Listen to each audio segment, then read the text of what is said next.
Bonsoir à tous et à toutes et bienvenue dans cette nouvelle rencontre d'endroit où aller, où ce soir nous avons l'immense joie d'accueillir une exploratrice, une aventurière, mais surtout une auteure, Linda Bortoletto, qui a sorti un livre le 3 mars aux éditions Payot qui s'appelle Le souffle des Andes. Et pour l'interroger ce soir, on part au Mans et on retrouve Nathalie Pelleté de la librairie Doucet. Avant de vous laisser converser, mesdames, je vais rappeler à nos amis participants qui peuvent poser des questions à Linda par mon intermédiaire en utilisant l'onglet Converser. Mesdames, je vous souhaite une belle rencontre. À tout à l'heure. Alors, bonsoir Linda, bonsoir à tous.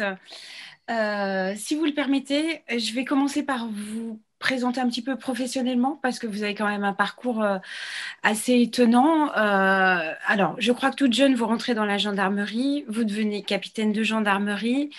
À l'âge de 23 ans, vous avez quand même la responsabilité d'une escouade de 150 hommes. Vous intégrez à Bercy un haut poste au ministère de l'économie. Et puis, suite à un événement difficile dans votre vie, vous avez à peine 30 ans, là encore vous êtes assez précoce, vous envoyez tout promener, votre vie, votre travail, pour partir à l'aventure. Alors, avant de revenir sur ce trek qui nous intéresse dans ce livre, Le souffle des Andes, moi, ma première question, c'est de savoir qu'est-ce qui vous motive? Parce que qu'on change de vie, qu'on ait envie de nature, qu'on ait envie de randonnée, ok.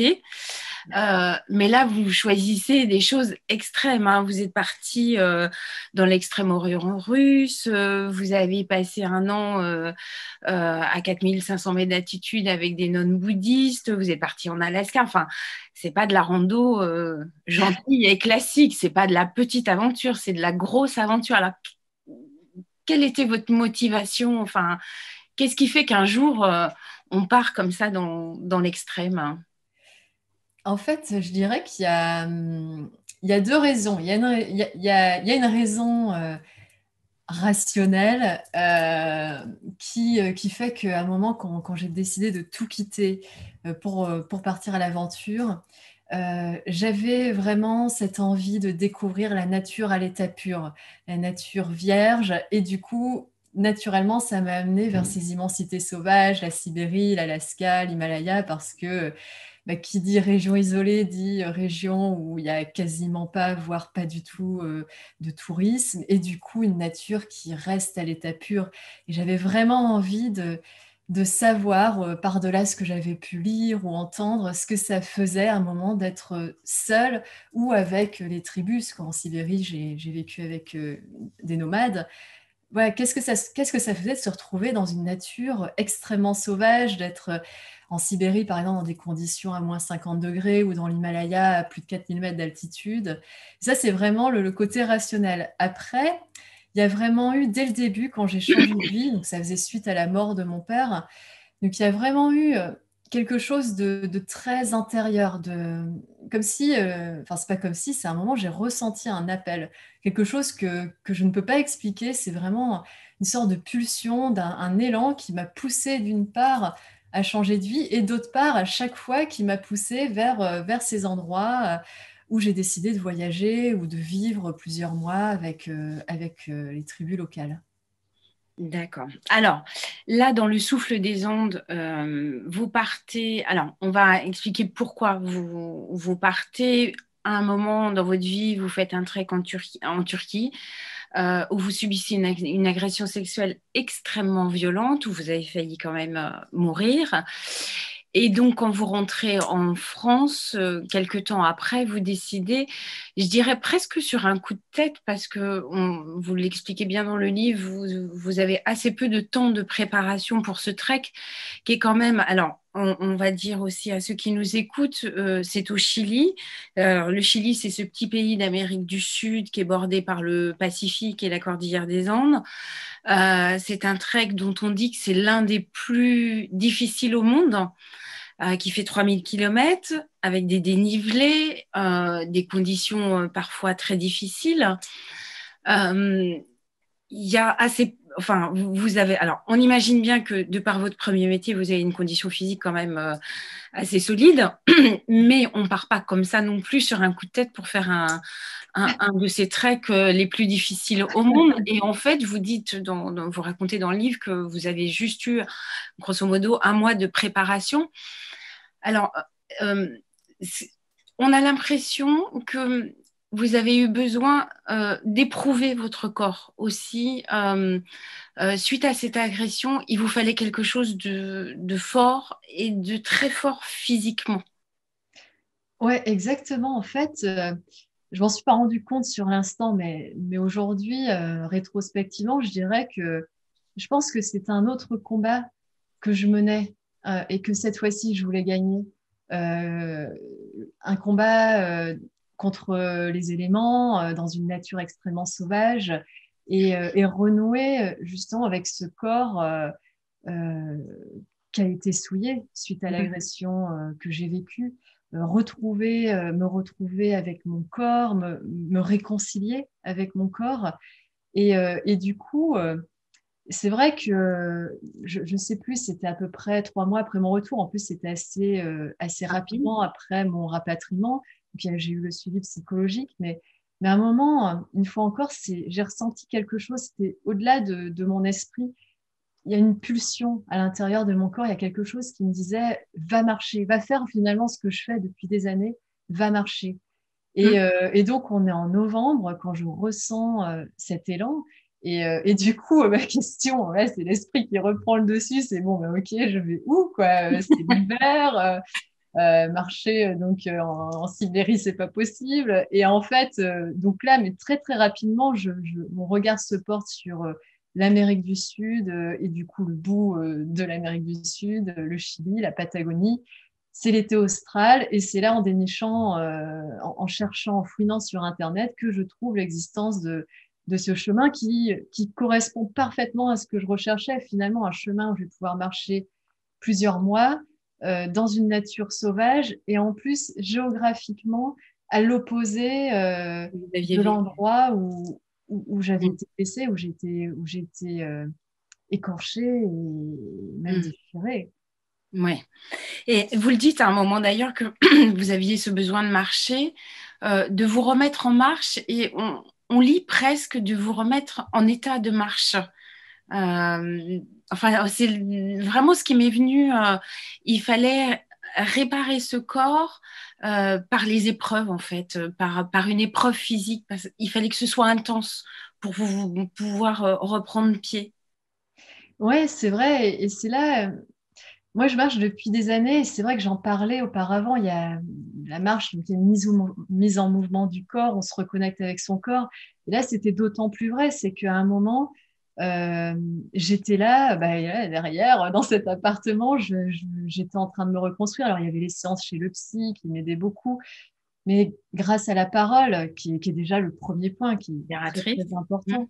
Mais à un moment, effectivement, j'avais besoin de bouger, j'avais besoin de me reconnecter avec mon corps, de me reconnecter avec tout ce qui avait, tout ce que j'avais, tout ce que j'ai perdu en fait à cause de cette agression, parce que derrière, j'ai perdu confiance en moi, j'ai perdu mon sens de l'intuition, ma confiance en mon intuition, qui était très importante avant, jusqu'à ce jour. Et à un moment, je me suis dit, mais finalement, l'intuition n'existe pas puisqu'il m'est arrivé ce qui m'est arrivé. Et finalement, en plus, comme j'en parle autour de moi, je me dis, mais non seulement je me raconte des conneries à moi-même, mais je raconte des conneries aux autres. Aux autres. C'était vraiment horrible. Et du coup, ouais, il y a vraiment, enfin, comme vous dites, cette mise en marche, se remettre en marche pour remettre en mouvement ce mécanisme intérieur qui me permet de me retrouver et enfin, plus que me retrouver, parce qu'en fait, c'est un peu la conclusion du livre, c'est qu'on ne revient jamais pareil, hein, je suis différente aujourd'hui, mais me recréer. C'est-à-dire à partir des nouveaux éléments qui étaient devenus ma vie, c'est cette agression et tout ce que ça engendrait, comment, plus que me réparer, comment je pouvais me recréer. Alors, il y a aussi ce besoin de se reconnecter à la nature, parce que c'est très important dans chacun de vos déplacements. et dans celui-là, ça l'est. D'ailleurs, votre livre est divisé en 3 parties, qui sont les 3 éléments, le feu, la terre et l'eau. Il y a ce besoin. Alors, il y a un rapport à la nature euh, qui semble assez particulier. Moi, ce qui m'a plu dans votre livre, c'est que vous nous parlez de la nature, des beautés de la nature. Après, elle ne vous épargne pas non plus, hein, parce que bon, déjà, les dénivelés, enfin, c'est compliqué. Le soleil, plus vous descendez vers le sud, plus il fait froid. Et voilà, il y a des torrents de boue que vous traversez, enfin, la pluie. Mais à chaque fois, il y a des moments magiques, quoi. Il y a des choses. J'ai en tête ce petit colibri qui vient tourner autour de vous. Il y a aussi cette forêt. Alors, ce qui m'a impressionné, c'est que vous faites corps avec la nature, en fait. Il y a cet épisode à un moment dans la forêt où vous êtes épuisé, vous n'en pouvez plus, vous êtes cerné d'arbres, de bambous, et vous ne savez plus comment vous en sortir. Et là, vous vous posez et vous vous dites, ne surtout pas aller contre la forêt. Et à ce moment-là, tout d'un coup, il y a une ouverture qui se crée. Enfin, vous Ouais. avez un rapport à la nature qui est assez intéressant. Ah, mais ce moment, il a été magique, exactement le passage que vous venez de citer, c'est-à-dire que je dois traverser donc une forêt de bambous. Mais avant, je ne sais pas que c'est une forêt de bambous, je vais le découvrir. Parce que comme c'est un chemin qui est extrêmement sauvage, donc c'est pas balisé, et en plus, donc, il y a des tracés GPS qu'on suit, mais qui sont approximatifs. Et le tracé là que je suis dans cette forêt, il a été relevé il y a 2 ans, et donc entre-temps, personne n'est passé, et donc la nature a repris ses droits. Donc je me retrouve du coup cernée par les bambous. Et donc là, c'est la partie que j'ai intitulée Terre, le chapitre Terre, enfin la partie Terre dans mon livre. Et effectivement, malgré moi, c'était pas mon intention, mais la forêt et du coup être au plus proche de la terre, mais vraiment, j'ai un moment, j'étais carrément à 4 pattes pour pouvoir me faufiler sous les bambous. J'étais à cheval sur les bambous pour pouvoir glisser au-dessus d'eux. Et du coup, ça va vraiment me reconnecter, me réancrer, m'enraciner à la terre. Et c'est cette forêt qui finalement va me guider. C'est-à-dire qu'à un moment, je me dis, mais arrête de lutter la forêt, il faut que tu t'en fasses une alliée. Et je commence, alors je sais que ça peut paraître un peu bizarre comme ça, mais je commence à vouloir parler avec elle. Et c'est là que je me suis dit, mais qu'est-ce que tu veux? En fait, je recevais les messages et je me dis, mais je veux voir un chemin, je veux voir un sentier. Et à ce moment-là, je fais quelques mètres, je tourne la tête et alors que je ne savais plus du tout où aller, j'étais complètement bloquée, je vois une esquisse, mais une toute petite esquisse, mais qui était déjà une bénédiction d'un sentier, enfin un bout de terre parmi tout ce vert, un bout de terre marron parmi tout le vert. Et là, en gros, oui, alléluia, quoi. Et en fait, du coup, bien sûr, j'étais déjà connectée à la nature avant ce voyage, mais ce voyage, il a été vraiment magique et il a été puissant parce qu'aussi la nature est La puissante là-bas. nature. Hmm. C'est-à-dire que j'ai vraiment accru ma relation à la nature. Il y a vraiment une expérience, j'ai vécu avec les chamans en Sibérie, mais je dirais que c'est une expérience chamanique malgré moi. C'est-à-dire qu'à un moment, comment communiquer de fait, sans le vouloir, c'est que de fait, à un moment, comment j'ai pu communiquer avec la forêt, mais parce que j'ai plus le choix, en fait, quelque part, quoi. Et en fait, ce qui est intéressant dans votre rapport à la nature, parce que le but aussi, j'imagine, c'est un peu d'éveiller les consciences, voilà, d'alerter sur certaines choses, mais vous ne le faites pas en mode militante. Au secours, la forêt brûle, l'eau s'amenuise. Enfin, voilà, vous êtes plus avec la douceur qui vous caractérise. C'est voilà, regardez autour de vous, enfin, euh, laissez-vous pénétrer par ce qui se passe autour, par les animaux, par la nature environnante. Enfin, il y a quelque chose comme ça de bienveillant et d'émerveillement. En Mm. fait, c'est d'ailleurs ce que vous dites au début de votre livre, c'est que suite à cette agression, jusque-là, vous avez voyagé avec beaucoup d'émerveillement et d'innocence et que vous avez perdu ça. Et c'est ça ce que vous voulez retrouver, en fait, en faisant aussi ce voyage. Ouais, là, ça a été vraiment terrible parce que ce qui m'arrive, l'événement de la Turquie, en fait, je voyage depuis 7 ans, je crois, 8 ans, et j'ai toujours voyagé avec cette innocence qui est mon ouverture d'esprit, mon ouverture du cœur envers la nature, mais envers l'autre aussi. Et donc, bon, je me fais agresser, je rentre, je décide de repartir au Chili et je me rends pas compte, avant de commencer ce voyage, que l'une des conséquences de mon agression et de mon traumatisme, ça va être le fait que j'ai perdu mon sens de l'émerveillement. Et je me rends compte les 3 premières semaines de marche où je suis dans des paysages extraordinaires. Donc, je commence par les volcans qui sont au sud de la capitale du Chili, mais des paysages lunaires très arides, typiquement des paysages que j'adore, sauf que je me dis, ouais, c'est beau, mais sans plus, quoi. Et c'était une souffrance que j'ai découverte pendant mon voyage, pendant ce début de voyage. Je me suis dit, mais finalement, et c'est comme ça que je l'écris dans le livre, mon traumatisme m'a exproprié de moi-même. Et, en me faisant agresser, donc bien sûr, j'ai été souillée dans mon corps, mais en plus, on m'a volé mon innocence et mon émerveillement, pardon. Et du coup, quand je m'en rends compte, je me dis, mais il faut que je retrouve ça. Et donc, je continue de marcher. Et pareil, ce qui est génial dans ce processus de guérison, de reconstruction, c'est que je ne fais que marcher, je ne pense pas à ça. Et finalement, cette reconnexion va se refaire naturellement. Jusqu'à un moment où je me souviens très bien, c'est sur un des volcans qui s'appelle le volcan Antuco, où pour la première fois, je sens que je retrouve la vue. De nouveau, je vois, de nouveau, je souris, de nouveau, je crie de joie pour la première fois du voyage. Et ouais, de toute façon, il y a plein de moments forts au Oui, cours de cette marche parce que je me suis retrouvée, je me suis recréée avec ces nouveaux éléments. Et c'est génial en même temps quelque part, on savoure jamais autant les choses que lorsqu'on les perd, puis quand on les retrouve, oui. c'est un peu On en comme, connaît les valeurs. ouais. Alors, il y a un autre élément aussi que moi j'ai trouvé très important dans ce livre, c'est l'eau. Vous en parlez, c'est une des parties du livre, mais en fait, c'est tout au long de votre récit, entre les lacs, les rivières que vous traversez, la pluie, les thermes dans lesquels vous vous baignez. Enfin, il y a toujours cette notion d'eau, elle est là. On a un peu l'impression qu'elle vous aide à vous laver, à vous purifier. Enfin, c'est ce que j'ai ressenti, hein. Je ne sais pas si c'est la vérité, mais on a l'impression que oui, vous avez besoin de ce nettoyage en profondeur et que l'eau en fait partie aussi de ce nettoyage et de cette résurrection, entre guillemets. Ouais, complètement. Pour moi, là, l'eau, il y a eu, en plus, il y a des milliers de rivières à travers la cordillère des Andes. L'eau n'est pas un élément qui manque.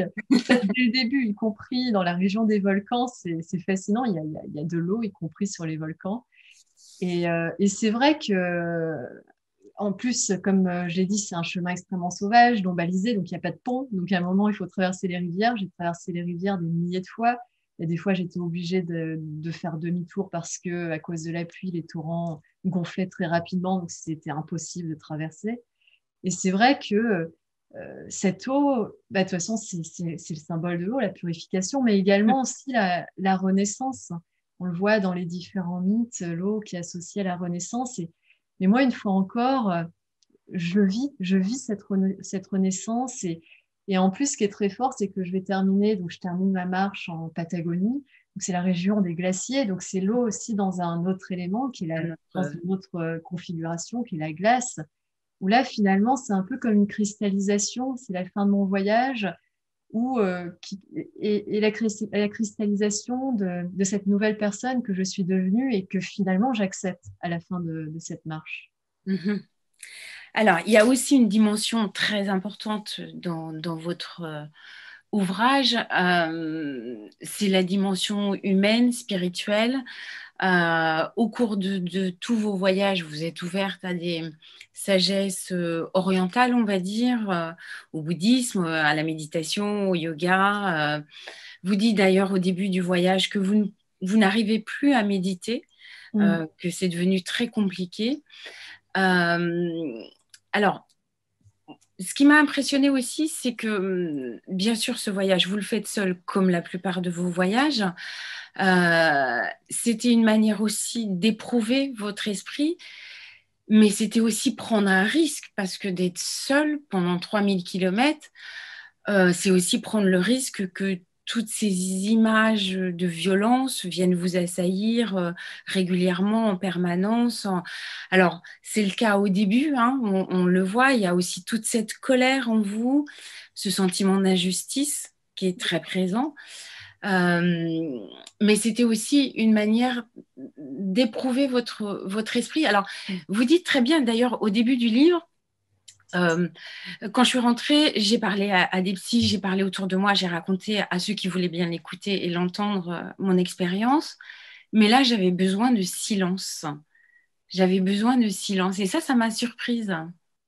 Ouais, en fait, c'était vraiment horrible quand je suis rentrée. Alors peut-être parce que aujourd'hui, il y a cette libération de la parole qui est une très bonne chose. Parce que donc moi j'arrive là et naturellement du coup je vais parler et je me suis posé la question, est-ce que j'aurais parlé aussi facilement si on n'avait pas été à cette époque qu'on vit aujourd'hui. Le fait est que j'ai parlé, et comme je dis dans le livre, mais je parlais trop. Et je me suis rendu compte à un moment donné que, alors, outre le travail avec le psy qui m'a permis de prendre le recul, mais sinon, quand je parlais autour de moi, eh bien, c'était souvent des paroles de colère et voire de haine au début qui revenaient. Et en fait, effectivement, j'ai voulu retrouver le silence parce que je me suis dit, mais plus j'en parle, plus finalement, j'alimente cette colère et cette haine. Et finalement, cette colère et cette haine, elle vient pas combattre ce que je veux combattre, mais elle vient me détruire intérieurement. Et je l'ai vraiment ressenti. Et donc, à un moment, ouais, je me suis dit, je vais arrêter de parler. Enfin, Il fallait stopper ça. j'en ai marre des mots. Et c'est très bien, c'est une bonne première étape, essentielle, ça c'est clair, de libérer la parole. Mais moi, en tout cas, pour mon expérience, à un moment, je me suis dit, non, j'ai senti que ma guérison, il fallait qu'elle passe par autre chose que des mots. D'où voilà le choix de la Patagonie, cette nature extrêmement sauvage où je savais aussi que je rencontrerais personne, mais aussi parce que moi, être seule dans la nature, je l'associe à une sécurité quelque part. Le fait de ne croiser personne, parce qu'en fait, quand il s'est mon agression en Turquie, pourtant j'étais dans la nature, j'étais dans les Oui, montagnes aussi. turques. Et en fait, bah voilà, il y avait quelques personnes, et notamment l'une d'entre elles m'a voulu faire ce qu'elle m'a fait. Et du coup, je suis vraiment partie à l'opposé, c'est-à-dire une région extrêmement sauvage pour retrouver la solitude et le silence.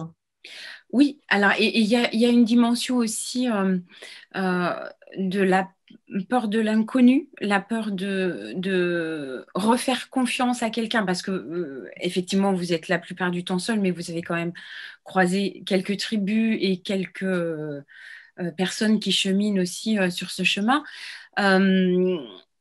Et on sent qu'il y a, notamment au début du livre, cette peur de l'inconnu, cette angoisse. Est-ce que je peux faire confiance? Est-ce que quelqu'un qui arrive là et qui me propose son aide, est-ce que je peux lui faire confiance? Et on rejoint ce que vous disiez tout à l'heure, c'est-à-dire cette intuition, cette petite voix qui vous alerte. En fait, et c'est curieux parce que c'est certainement inspiré aussi de tous vos voyages, parce qu'en Occident, on a un petit peu oublié cette petite voix qui est pourtant souvent bienveillante et juste.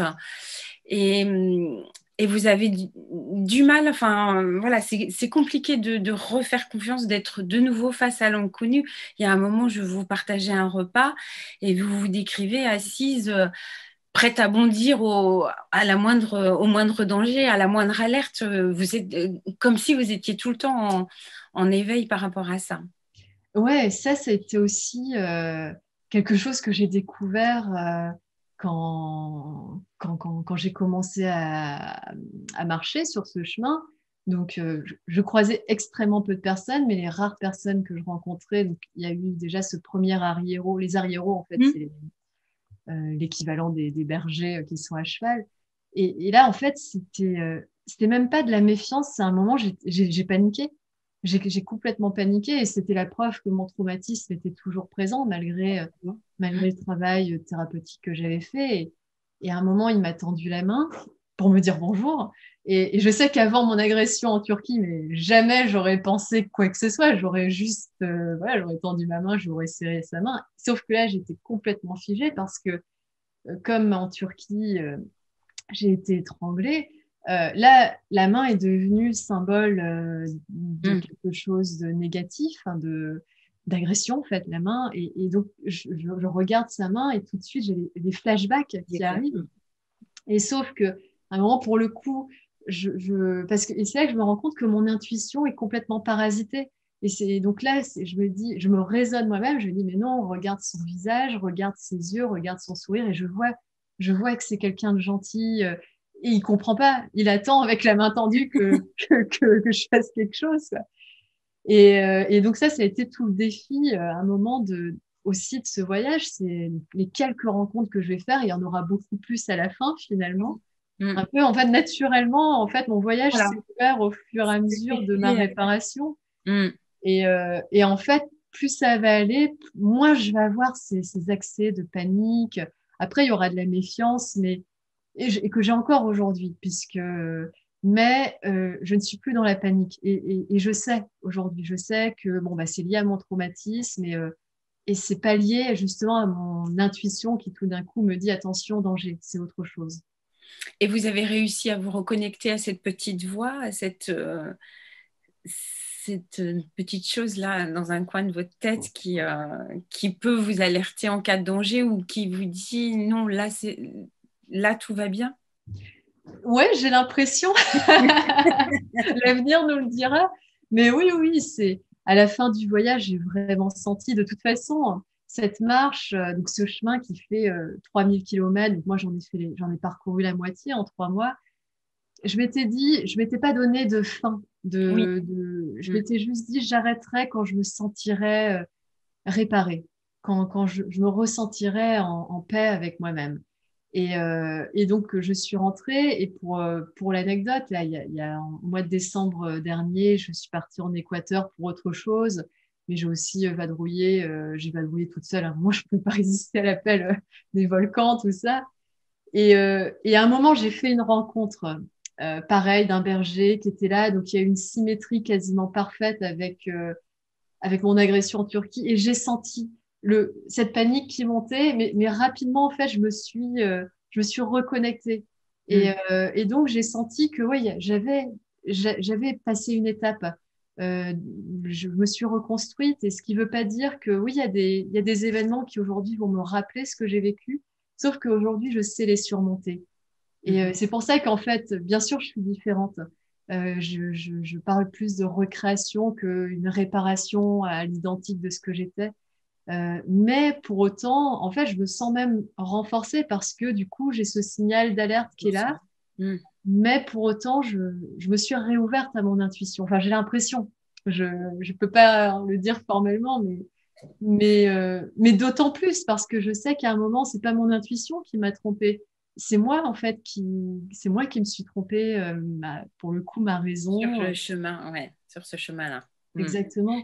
Et alors, dans la reconstruction, il y a aussi, même s'il y en a peu, il y a aussi la rencontre avec les tribus locales, avec les Mapuches, qui sont, alors je ne le savais pas, mais Mapuche, ça veut dire peuple de la terre, ce qui n'est pas anodin non plus.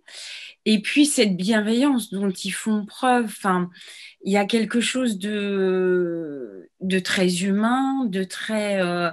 l'anecdote qui moi, m'a marqué, c'est ce couple que vous rencontrez, la femme qui vous dit tu as un très beau sourire, mais tu portes un fardeau, et vous comprenez après qu'elle est aveugle. Ça veut dire que... il y a quelque chose, enfin c'est du domaine presque de l'irrationnel pour nous occidentaux. Voilà, eux c'est certainement quelque chose de beaucoup plus naturel pour eux. Mais nous, en tant qu'Occidentaux, ça nous paraît un peu surnaturel. Ouais, c'est vrai que cette rencontre avec cette femme aveugle, donc à un moment, je marchais au bord de la route, donc c'est une voiture qui s'arrête et qui propose de déposer au prochain village. Et oui, cette femme, je commence à parler, à raconter ma journée. Donc je ne lui dis rien de ce que j'ai vécu avant. Et elle me dit, oui, tu portes une souffrance dans ta voix. Et elle se retourne. Et donc je vois son regard. Hein, elle est aveugle. Et elle me dit, oui, elle était devenue aveugle, je crois, je me souviens plus trop, mais 10 ans auparavant, elle n'était pas aveugle de naissance. Et elle dit, mais et j'avais trouvé ça très beau, elle dit, entre femmes qui ont souffert, on se reconnaît, on est comme sœurs. Et ouais, il y a quelque chose, et moi aussi, ça me parle beaucoup, comme il y a aussi et j'en parle dans le livre, cet amour de l'invisible, des énergies, de tout ce qui a trait au spirituel. Et c'est là, en fait, qu'on voit par-delà les mots, justement, comment on peut ressentir les choses. Et là, en plus, cette femme était aveugle, donc qu'est-ce qu'elle a capté dans ma voix, je ne sais pas, ou une énergie. Et, euh, et aussi, ça montre que une fois qu'on a vécu quelque chose une épreuve, quoi, où on a éprouvé beaucoup de souffrance, on le porte en soi à jamais. Mm. Oui, ces rencontres-là sont assez belles. Euh, Moi, j'ai une autre question. À un moment, vous n'avez jamais envie, c'est pas le mot, la tentation d'abandonner, parce que et physiquement et psychologiquement, c'est quand même, c'est une épreuve. C'est pas un long fleuve tranquille que vous parcourez. Il n'y a jamais eu à un moment se dire, waouh, stop, j'arrête tout En fait, au début de ce chemin-ci, parce que je ne m'étais pas rendu compte à quel point j'étais épuisée physiquement quand j'ai commencé. Mais c'était pas la fatigue, style le chemin est dur, voilà, sportivement, je vais pas tenir. C'était plus que mon agression et toute la reconstruction qui a suivi m'avait épuisée énergétiquement, je dirais. Et j'étais vraiment fatiguée et le chemin était extrêmement dur. Il y avait ce soleil qui était très, très violent au départ, qui m'a brûlée, parce que j'étais brûlée au niveau du nez notamment. J'ai même eu peur que ça ne cicatrise jamais. Et là, au départ, et puis je voyais bien, j'étais pas dans l'émerveillement, enfin, alors que les paysages vraiment sont extraordinaires. Je me suis dit, mais ça rime à rien. Tu vas arrêter. Et puis en même temps, après, je me disais, au fond de moi, donc il y avait cette petite voix qui est peut-être d'ailleurs la voix de l'intuition qui me disait, mais non, en fait, tu fais ce que tu as toujours aimé faire. Tu es dans la nature, tu es en train de marcher, c'est ton ADN. Je fais ça depuis des années parce que j'aime ça. Et plus parce que j'aime ça, c'est ce que je suis profondément. Et en fait, c'est cette conviction euh, que j'allais justement me reconnecter avec ce qu'il y avait de plus profond en moi qui m'a fait persévérer, en fait, c'est ça qui m'a donné du courage de dépasser justement ces accès d'angoisse ou de panique ou d'épuisement en me disant, mais non, mais c'est ce que tu aimes, c'est ce que tu es. Et à un moment, je l'écris dans le livre, c'est que mon agression, suite à mon agression, j'ai perdu beaucoup de choses. Et en fait, je me suis dit, mais je ne peux pas lui laisser me voler tout ça. ce que je suis, Mm. ce que je fais depuis des années. Et c'est pas ce que je fais, c'est ce que je suis profondément. Donc, et c'est ça, en fait, qui m'a donné le courage de persévérer. D'accord. Mm. Et alors, moi, j'ai une question un peu plus pratique. C'est votre deuxième livre, je crois, de vos récits de voyage. Vous en aviez fait un aussi sur votre traversée d'Israël du nord au sud. Mhm. Euh, Comment vous procédez? Ça, c'est juste la question de la libraire. C'est-à-dire que vous prenez des notes au fur et à mesure de votre voyage, et puis ensuite, ça sert à nourrir et à créer un livre, ou vous gardez tout en émotion, et c'est quand vous rentrez que vous êtes capable de mettre ça sur le papier. Alors, pour tous mes voyages, je prends des notes sur voilà, les détails, les sensations, les émotions que j'éprouve.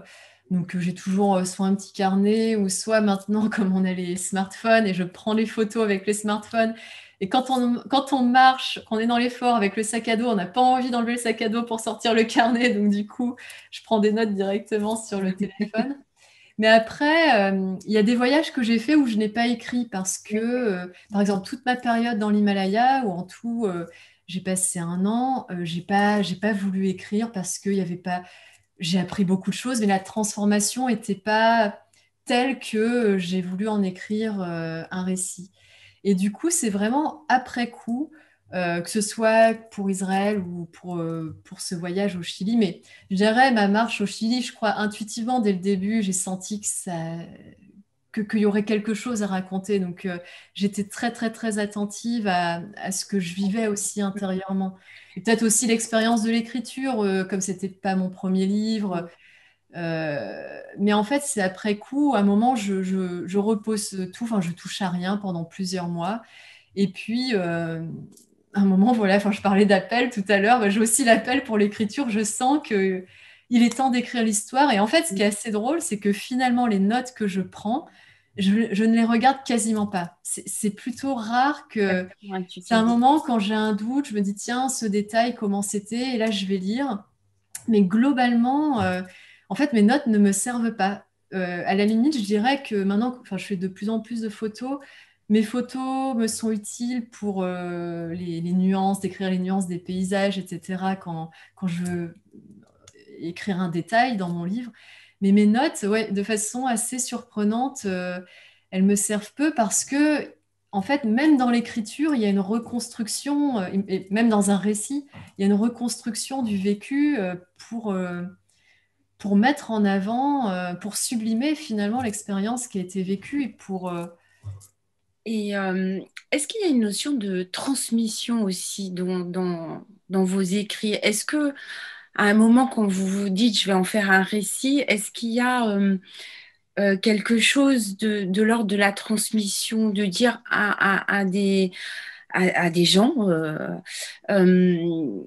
on peut s'en sortir, on peut se dépasser soi-même. Alors vous, c'est l'aventure et la marche, mais ça peut être dans plein de domaines. Enfin, est-ce qu'il y a quelque chose de cet ordre-là aussi? Ouais, totalement. J'y pense pas quand j'écris parce Mhm. que j'aime bien aussi, ça c'est tout le problème de l'écriture, se dissocier du prochain lecteur. Mais en même temps, je sais que mon intention, notamment, je parle pour ce dernier livre, c'était je pouvais pas garder ça pour moi. On peut Je dépasser sais ça. à quel Mhm. point, du coup, pour l'avoir vécu, traversé, à quel point c'est compliqué, la reconstruction. Et le constat aussi que j'ai fait, c'est qu'aujourd'hui, justement, on parle beaucoup de la libération de la parole, ce qui est très, très bien. Mais à un moment, ce que je constatais, c'est après, qu'est-ce qui se passe une fois qu'on a parlé, une fois qu'on a dénoncé certains Mhm. faits? Qu'est-ce qui se passe? Et souvent, en fait, ce que je percevais chez les femmes qui prenaient la parole et qui ont ouvert une brèche Ouais. qui est formidable, hein, Mhm. pour toutes les femmes, pour nous toutes, et les femmes et les jeunes filles qui arrivent. Mais en même temps, je constatais une certaine tristesse, c'est-à-dire qu'on restait en fait sur le traumatisme. Et en fait, moi, avec ce livre, ce que j'ai voulu aussi, et c'est pour ça que en fait, le cœur du sujet du livre, c'est la reconstruction, j'ai voulu dire, parce que je l'ai vécu, et du coup, je sais que c'est possible, oui, c'est possible, donc transmettre un peu cette flamme d'espoir, Mhm. donc sans naïveté, en se disant non, c'est pas facile, C'est pas facile. c'est une vraie épreuve en elle-même, ça prend énormément de temps. Il y a aussi la nécessité d'être entouré, etc. Mais oui, du coup, j'ai voulu transmettre cet espoir.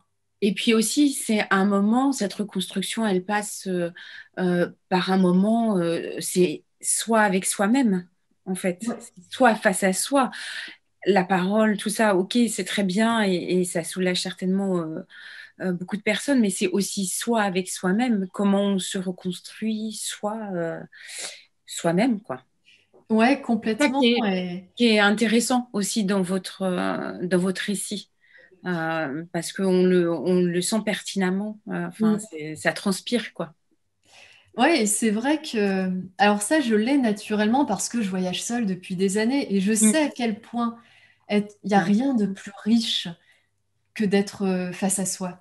Mm. Y compris quand on est face à ces obscurités les plus obscures, justement, quoi. Ça va être très dur, mais il n'y a que comme ça qu'à un moment, il n'y a personne qui peut faire ce travail à notre À place. votre place. Mm. Et c'est pour ça que la solitude, non seulement elle est salvatrice, mais pour moi, la solitude est essentielle, et notamment dans un travail qui est une reconstruction. Voilà, alors je vois Nathalie, je pense qu'on arrive bientôt. J'ai juste une toute petite question à poser encore. Votre prochain projet, votre prochaine aventure, c'est en Alors, cours, c'est...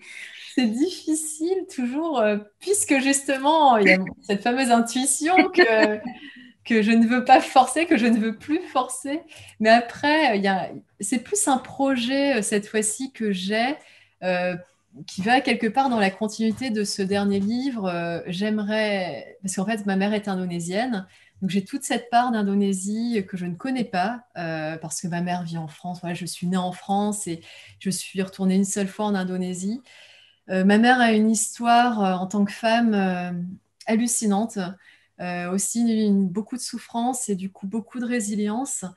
Et j'aimerais raconter. Donc là, en fait, je sortirais de cet exercice du récit de voyage.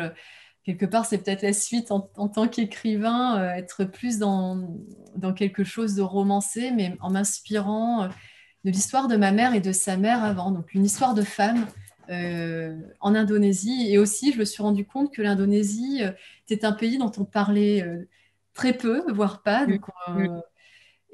et donc, je pense, hein, on verra, l'avenir nous le dira, que voilà, mes pas se porteront là-bas. Moi, Ok. je vais le montrer, ce livre. Il est là. Oui, Alors, parce que c'est très important, parce qu'il y a ce regard. Et ce regard, il n'est pas anodin, Linda. Alors, on a une douceur dans la couverture, mais je couverture, tiens à ouais. dire, quand on ouvre le livre, et là je reviens sur la narration, on se prend une claque, mais dès l'entrée du livre, surtout dans la qualité littéraire de la retranscription de cette agression. Alors, je ne dévoilerai rien, mais je voulais quand même souligner qu'il y avait quand même, c'était vraiment, vraiment très bien écrit. Et voilà, donc on se prend la douceur de Linda en couverture, on se prend une claque Et derrière. après, On part, on part Alors, Nathalie a très bien dit, il y a les éléments, donc il y a le feu, la terre et l'eau. Moi, j'ai envie de dire que l'air, il est là. L'air, oui, c'est le vivre. Parce que l'air, c'est le fil conducteur. On a l'eau, ouais. l'air, la vie, comme dirait Perrier, bien sûr, c'est ce que je disais ce matin à Linda. Mais l'air, c'est votre rencontre avec l'air, c'est quand même quelque chose de... C'est votre vengeance, l'air, non? C'est ça, hein? C'est ce que vous dites. Ouais, à un moment d'ailleurs, c'est ce que j'écris. Ma vengeance, c'est cet air que j'inspire à chaque instant. Et ouais, c'est ce souffle qu'on a voulu m'enlever, ce souffle que je vais retrouver. Et c'est pour ça que j'en ai pas fait une partie à part entière, parce que l'air, le vent, le souffle est omniprésent du début à la fin. Et ouais, ouais, c'est l'élément essentiel, renouer avec mon souffle. Et pour revenir à la marche, d'autant plus en marchant, chaque pas, chaque souffle va faire en sorte que je me purifie. Et en fait, c'est drôle parce que depuis le confinement de l'année dernière, donc j'ai accru ma pratique du yoga. Il y a une technique qu'on appelle le pranayama, c'est des techniques de respiration. Et là, je me suis dit, mais c'est pas un hasard que je m'intéresse à tout ça, parce qu'on apprend grâce à la respiration à quel point on peut se purifier, mais à quel point on peut se libérer des blessures du passé. Mm. C'est complètement fou. D'autant plus que suite à cette agression, votre agresseur a tenté de vous étrangler. Donc c'était Oui, aussi, voilà, il fallait respirer à nouveau. ah, complètement. Ouais. C'est Mm. respirer à nouveau au sens propre, comme au sens figuré. Oui, j'ai le souffle coupé. Enfin, voilà, il y a vraiment cette déconnexion. En plus, c'est un étranglement. Donc, enfin, couper la tête du corps. Et donc, il y a un moment, quand je parlais de reconnexion, il y a aussi ça, c'est Ouais. retrouver cette intégrité, Fluidité. Mm. cette unité de l'ensemble du corps. Mm. Il y a Olivia qui demande, parce qu'on a parlé, Nathalie vous a posé la question sur les notes, donc je ne vais pas la reposer. Alors Olivia voudrait savoir, est-ce que l'écriture de ce livre vous a aussi aidé à vous soigner? L'écriture, est-ce que c'est un médicament? Est-ce que ça guérit? Est-ce que vous pouvez nous parler de ça? Ah oui, il y a eu vraiment un côté thérapeutique à l'écriture. Et ça, j'en avais fait l'expérience avec mon tout premier livre qui raconte l'histoire de mon changement de vie après la mort de mon père. Et là, d'autant plus, et alors ce qui a été terrible par contre dans l'écriture, c'est que on parlait du prologue tout à l'heure qui est intense, Intense. mais j'étais coupée dans l'écriture et donc ça commençait dès le début, dès la 10e ligne, je crois, ou même la 5e ligne, je me souviens plus. Cinquième. J'étais coupée dans l'écriture de la même façon que j'étais coupée dans mon souffle quand j'étais agressée, c'est-à-dire qu'à un moment, je n'ai pas pu avancer. Je n'arrivais pas à avancer dans l'écriture parce que, et pourtant, il y avait eu tout ce travail de reconstruction, mais y compris dans l'écriture, ça m'a permis de dépasser à nouveau mon agression, mon traumatisme. Et du coup, il y a eu, je dirais que l'écriture, ça a été un peu comme le vernis final pour me reconstruire. Donc, c'était aussi une étape essentielle dans ma reconstruction et l'étape finale, l'étape ultime. Alors le trauma est sorti aussi ce livre-là, Le chemin des anges. Des anges.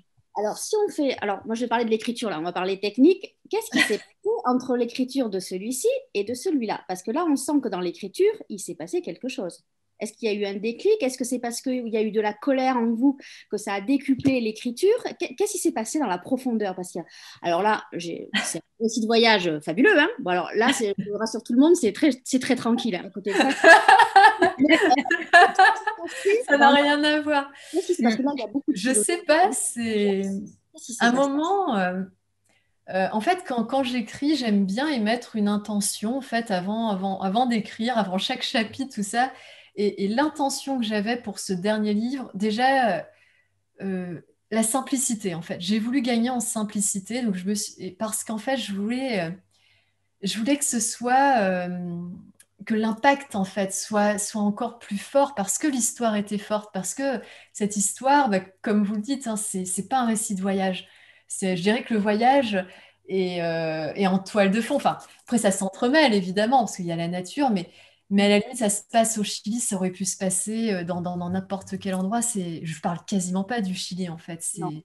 Je parle des éléments. Oui. Mais oui, du coup, oui, il y a la colère. Je sais pas.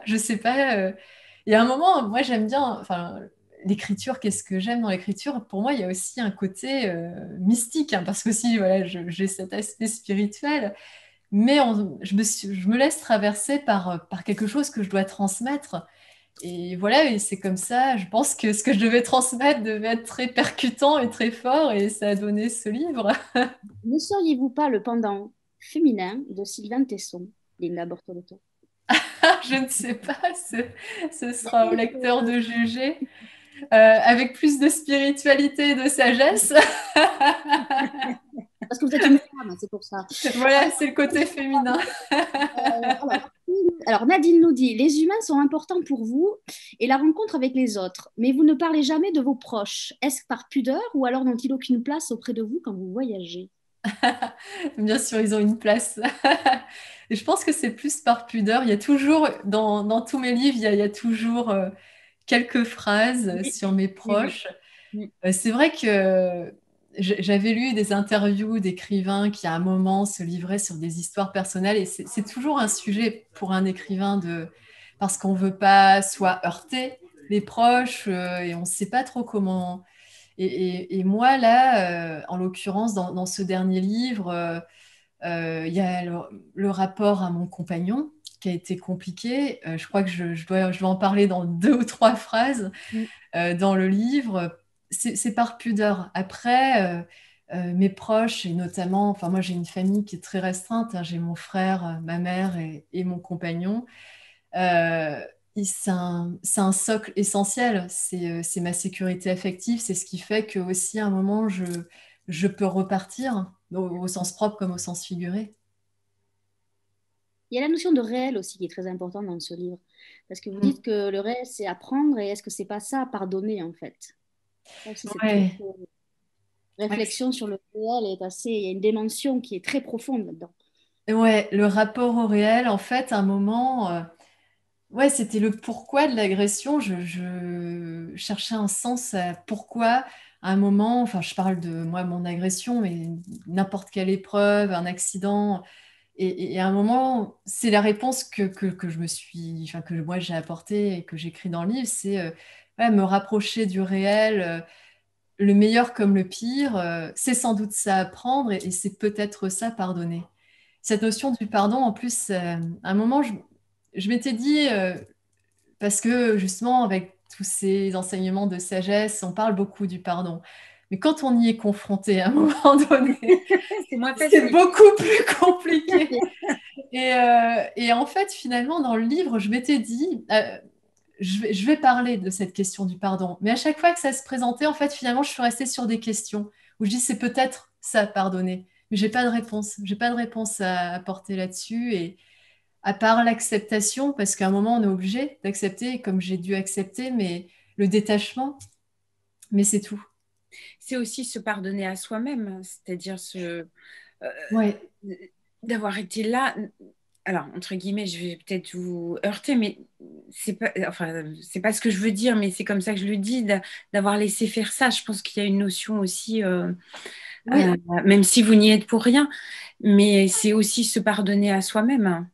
ouais, il y a le pardon à soi, mais c'est exactement ce que vous dites, c'est un moment, puis d'ailleurs je l'écris, c'est en faisant des erreurs aussi qu'on apprend. Et quand je parlais de ce rapport à l'intuition, ou à un moment, voilà, j'ai peut-être pas forcément, pour différentes raisons, été vigilante par rapport à mon ressenti, et voilà.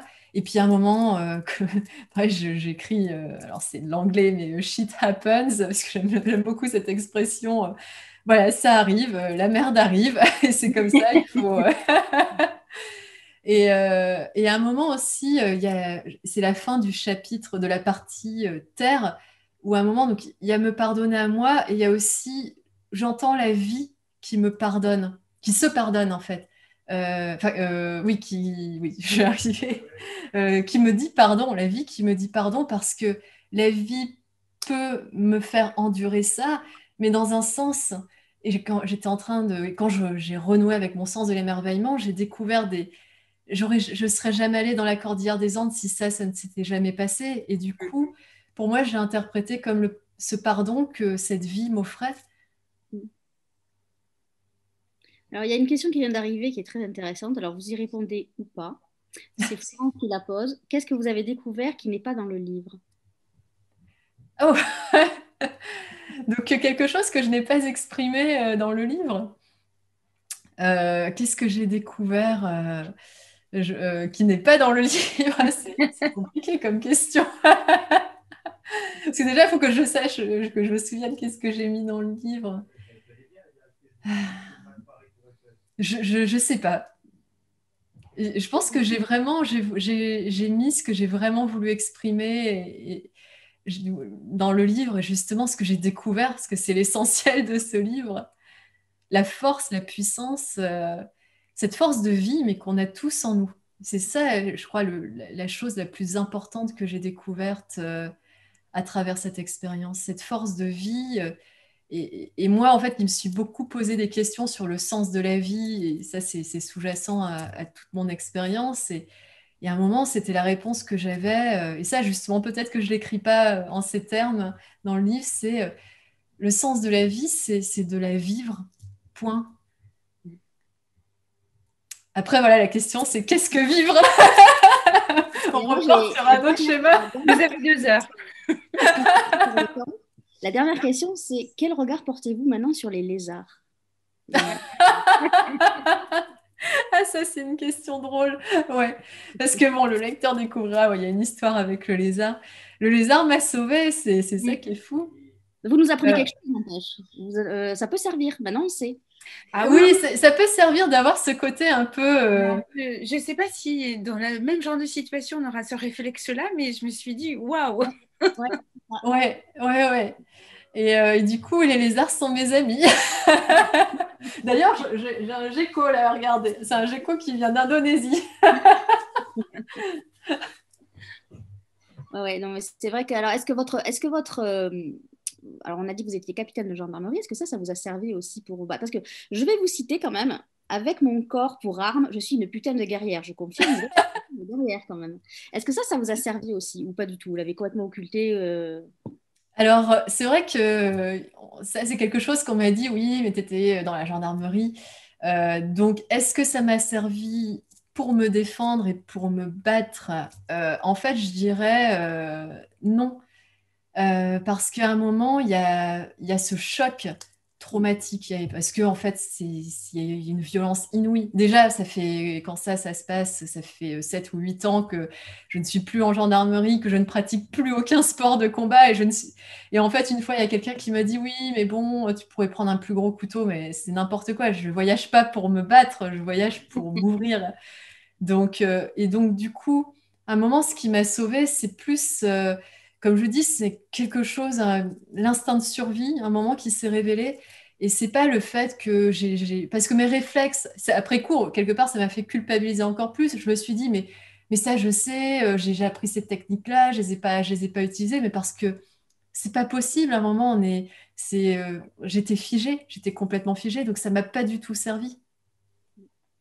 En tout cas, il est là, le souffle des Andes. Et sur toutes les tables de librairie, il est chez Nathalie Pelletier à la librairie Doucet au Mans. Il y a aussi celui-ci, on le montre parce qu'il faut le lire aussi, Aussi, oui. hein, alors c'est plus tranquille, mais voilà. Donc vous les avez tous les deux, ils sont là. Avant de donner le mot de la fin à Linda, comme c'est la tradition, d'ailleurs, je vous suggère d'aller faire un tour sur le site Ouais. lindabortoletto.com. Vous allez voir de sublimes images, vous allez voir tout ce qu'elle fait, c'est fabuleux.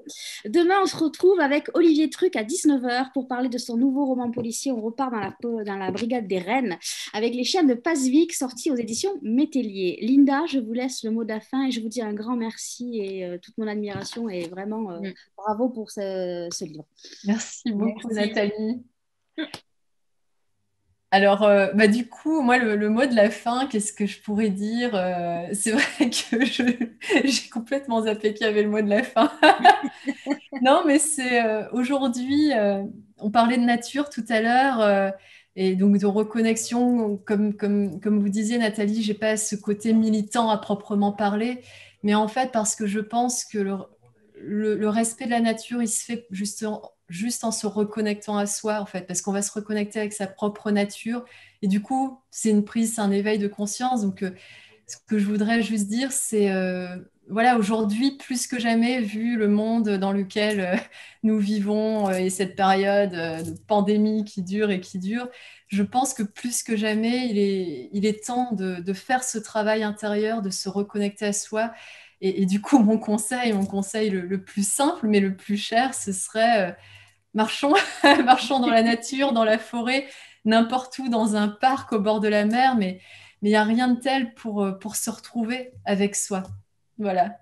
En tout cas, lisez Le Souffle des Anges, que c'est un putain de livre. Vous Mm. allez apprendre plein de choses, vous allez respirer avec Linda, vous allez voir, c'est fabuleux. Un grand merci, mesdames, d'avoir été avec nous ce soir. Belle route à ce livre et vraiment, allez la lire parce que vous allez découvrir un auteur comme moi, je l'ai découvert. Et un grand merci aux éditions Payot. Bonne soirée, mesdames. À bientôt. Pareil. Merci Merci. beaucoup.